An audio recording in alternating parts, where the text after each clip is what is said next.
કે પકડો, હજુ પણ આપણી પાસે જીવન છે. તમારામાં દેવી શક્તિ આવે જો પ્રસન્નતા હંમેશા.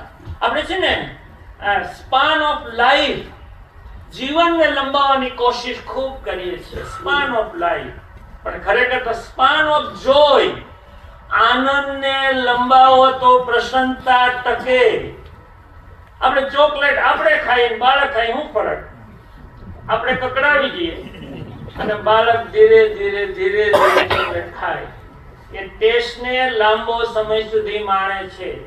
એક ઉપાય છે કે કોઈ પણ ખુશી હોય ને એને ખેંચો, લાંબી કરો, મમરાવો, યાદ રાખો, હલતા હલતા હસવું આવી જાય, ખુશીની પળોને પકડી રાખો તો તમારામાં પ્રસન્નતા જળવાઈ રહે.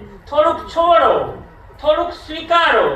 આમ તો એ કહેવાય છે કે પ્રશંસા જો જાળવવી હોય તો 4-5 શબ્દોને યાદ રાખવાના.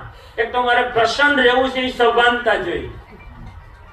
સતત સ્ટ્રેસ આવે એવું છોડવું જોઈએ. એટલે સભાનતા પહેલો નિયમ છે. સભાનતા જોઈએ પ્રસન્નતા જોતી હોય તો. જીવનમાં સરળતા જોઈએ અને સ્વીકારો. બધી પરિસ્થિતિ આપણે ધારીએ એવી ક્યાંય હોતી જ નથી. મારા દેખાડવું ત્યારે ન દેખાડવું, મારા પ્રમાણ ન થયું તો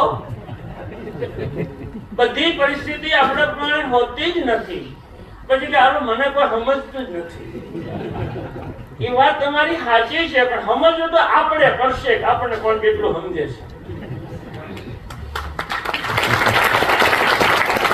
કૃષ્ણ ભગવાનનું વાક્ય હતું ને કે જેવું છે એને સ્વીકાર ભાવથી જીવો તો તમે પ્રસન્ન થઈ શકો.